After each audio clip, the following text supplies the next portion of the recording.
parang nandun yung tender love and care. Parang inaalagaan ka ng person mo or gusto kanyang alagaan ng may pag-aaruga. Alam niyo yun, parang tender. Parang alagaan na parang baby. Parang ganon. Ibig sabihin, parang inaalagaan na may pagkalinga. Nagets nyo ba? Parang, hindi naman motherly love, pero parang baby, no? Parang ganon yung gusto yung pag-aalagang gawin sa'yo ng person mo. Pero itong person mo, guys, meron tong pinagdadaanan na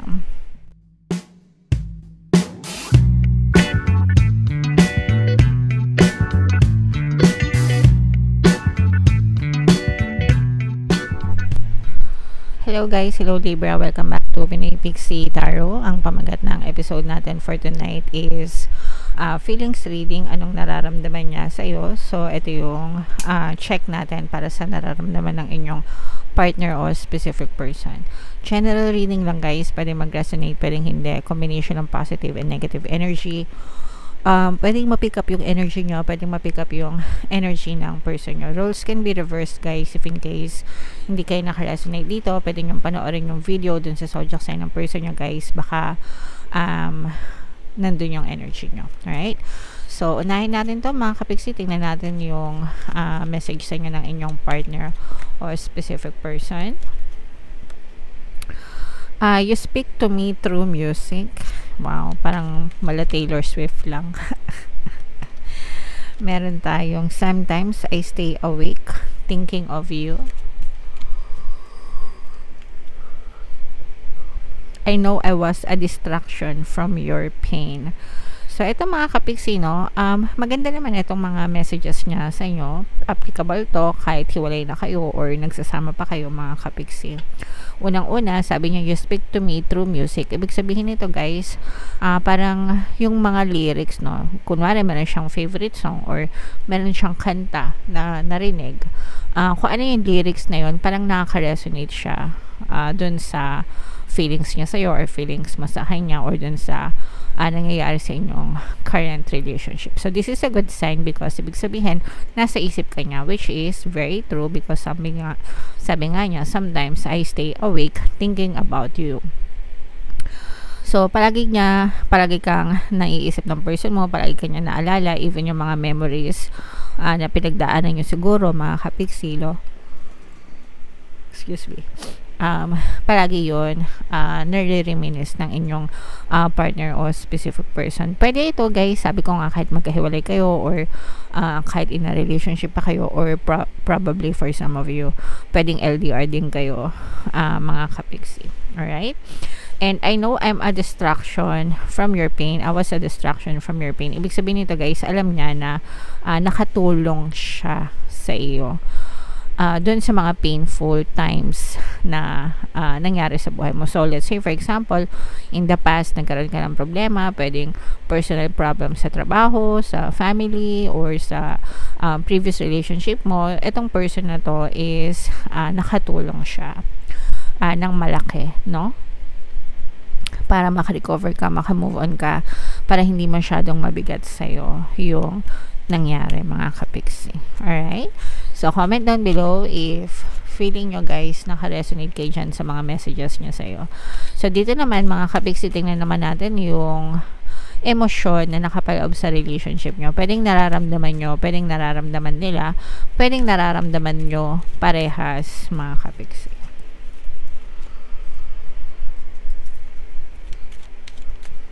So, meron tayong comforted, excited, and hateful. Ito guys. So, saktong-sakto no yung energy mga kapiksi. You speak to me through music. And para sa kanya, it's very comforting, no? Parang very comforting sa kanya. Ibig sabihin, parang comforting. Parang very peaceful yung person mo. Nararamdaman nyo yung peace, yung calmness, ganyan, kapag ka naaalala nyo yung mga memories nyo, mga kapiksi, through music. Especially guys, no, kung let's say for example, magkahiwalay nga kayo, pwedeng LDR or hiwalay na talaga kayo, no, yung pakikinig niya ng mga kanta, pwedeng love song nyo, theme song nyo, ganyan, or yung mga favorite songs nyo together, parang kumakalma siya, very comforting sa kanya na marinig yung mga kanta na yon. At the same time, naaalala ka niya sa pamamagitan nun.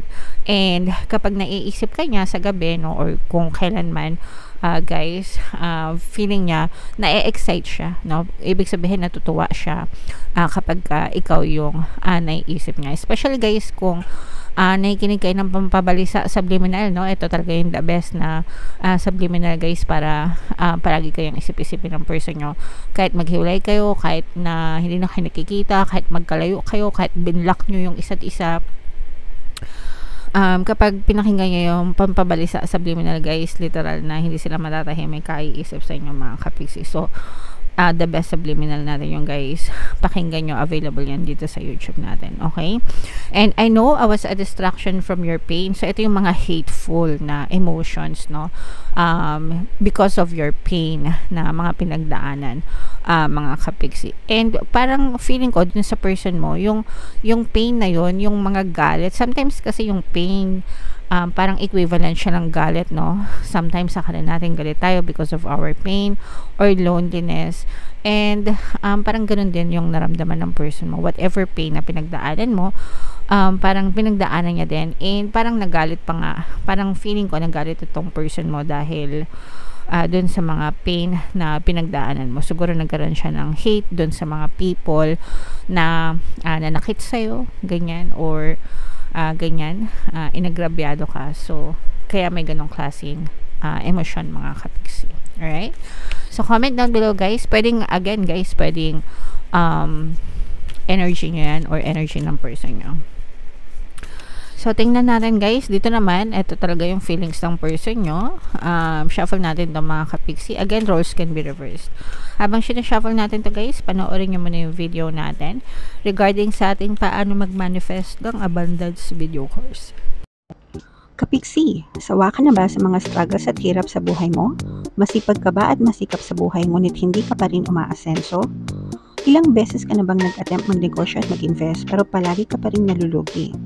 Sa pagkakataon na ito ay maaaring may subconscious beliefs ka na nagiging balakid sa iyong pag-unlad at pagyaman. Introducing, paano mag-manifest ng abundance video course.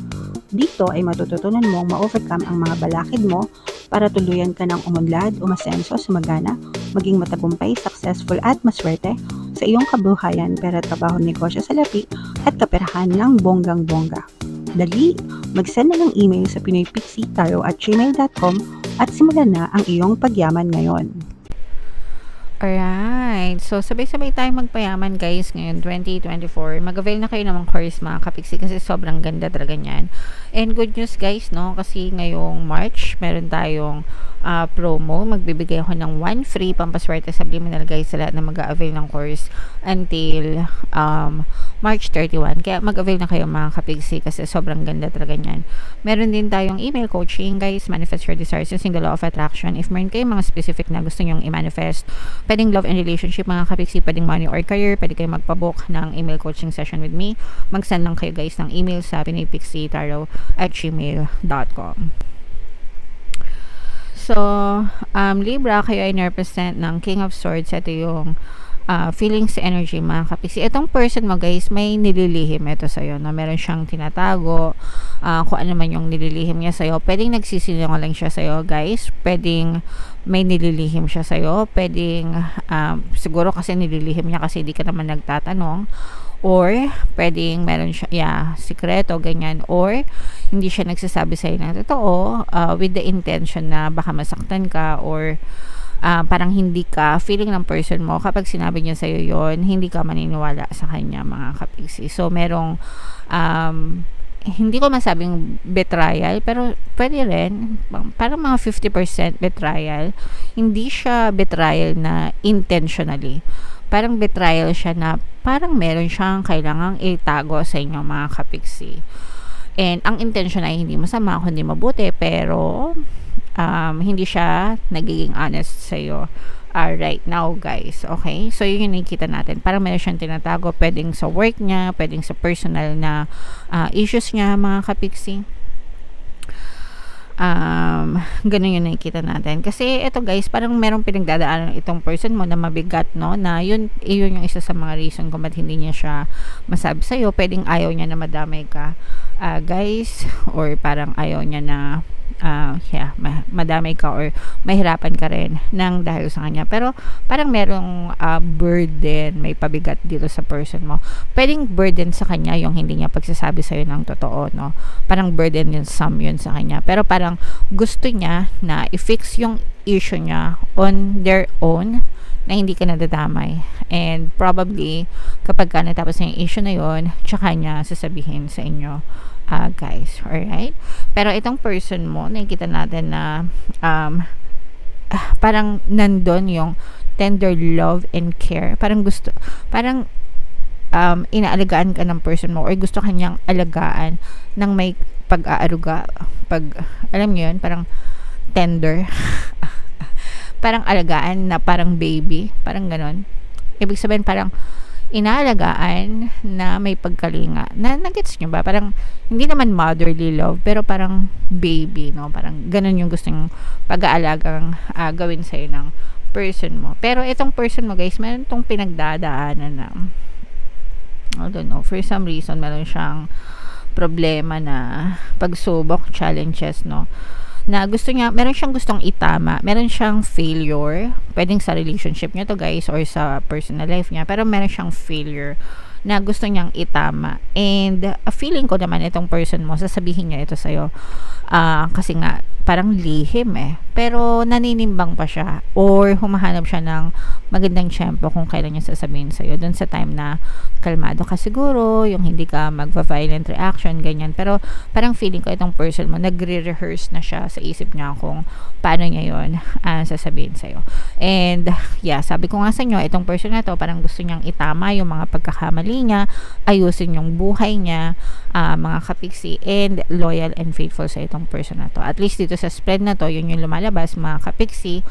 Kahit na, let's say for example, hindi kayo nagkikita, LDR kayo, yung person mo mapagkakatiwalaan, kahit meron siyang tinatago sa inyo. Hindi ko alam kung mapagkakatiwalaan na matatawag yun, kung meron naman siyang nililihim sa inyo, diba? Pero yung mapagkakatiwalaan na gagawa ng labag sa relasyon, yun yung ibig ko sabihin.